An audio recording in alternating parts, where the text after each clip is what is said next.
मध्य रेल्वेवरच्या ठाणे आणि मुलुंड स्थानकादरम्यान अनेक वर्षांपासून प्रलंबित असलेल्या विस्तारित स्थानकाच्या उभारणीचा मार्ग अखेर मोकळा झालाय। या प्रकल्पासाठी रेल्वे बोर्डाने अलीकडेच निधी मंजूर केला असून लवकरच निविदा प्रक्रिया पूर्ण होईल अशी माहिती रेल्वे सूत्रांकडून मिळते आणि त्यामुळे या नव्या रेल्वे स्थानकाच्या कामाला लवकरच सुरुवात होण्याची शक्यता आहे। हे नवीन रेल्वे स्थानक उभारल्यानंतर ठाणे रेल्वे स्थानकावरील ताण काहीसा कमी होणार आहे। वागळे, घोडबंदर, वर्तकनगर आणि वसंत विहार परिसरातील नागरिकांचा प्रवास अधिक सोयीस्कर होऊन काही मिनिटातच पूर्ण होईल।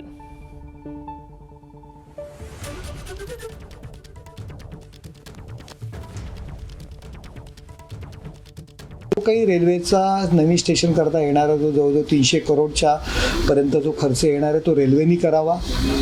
गेले वर्ष दीड वर्ष आम्ही त्याचा पाठपुरावा करतोय। अश्विनी वैष्णवजींनी याला मान्यता दिलेली आहे तो खर्च रेल्वेनी करण्याला। त्यांनी स्वतः एकनाथ शिंदे साहेब असतील, श्रीकांतजी असतील, मला स्वतः फोन करून या गोष्टी सांगितलेल्या आहे। प्रत्येक अधिवेशनामध्ये आम्ही त्याचा पाठपुरावा करतोय आणि एक प्रोसिजर आहे।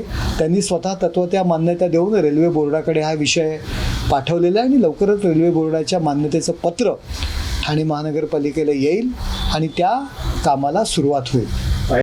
ठाणे आणि मुलुंडच्या दरम्यान नवीन स्थानकाला मंजुरी मिळून अनेक वर्ष लोटली, पण अजूनही या रेल्वे स्थानकाचं काम पूर्ण झालेलं नाही आहे। त्यामुळे ठाणे स्टेशनवरचा भार वाढतो आहे। मी सध्या त्याच साईटवर आहे। इथे आपण पाहताय बाजूने रेल्वे ट्रॅक जातोय, ज्या रेल्वे ट्रॅकवरून एक स्लो लोकल देखील धावते आहे। हीच लोकल येणाऱ्या काळामध्ये या नवीन रेल्वे स्थानकावर थांबू शकेल आणि त्याचा फायदा ठाणे आणि मुलुंडच्या नागरिकांना देखील होणार आहे। मात्र या रेल्वे स्थानकाचं काम बरीच वर्ष जे आहे ते रखडलेलं आहे। आता ते का रखडलं? कारण की या रेल्वे स्थानकाचं बांधणीचं काम जे आहे ते ठाणे महानगरपालिका करणार होती। त्यासाठी 190 कोटी रुपयांची गरज होती, पण गेल्या अनेक वर्षांपासून ठाणे महानगरपालिकेची आर्थिक स्थिती अतिशय बिकट आहे। त्यामुळे हा जो आर्थिक भार आहे तो रेल्वेनेच उचलावा अशी मागणी ठाणे महानगरपालिकेकडून करण्यात आली होती। त्या मागणीला देखील रेल्वे मंत्रालयाकडून रेल्वे बोर्डाकडून प्रतिसाद मिळत नव्हता।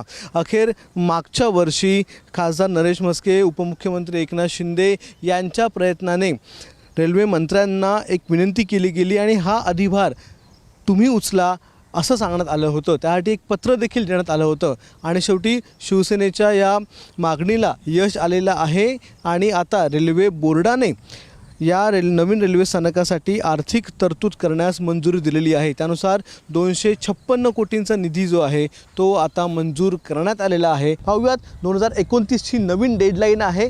आता रेल्वे मंत्र्याने मंजुरी दिल्याच्या नंतर या रेल्वे स्थानकाचं काम किती लवकर पूर्ण होतं हे देखील बघणं महत्त्वाचं असणार आहे। कॅमेरामन विनेसह अक्षय भाटकर, एबीपी माझा, ठाणे। एबीपी माझा, उघडा डोळे बघा नीट।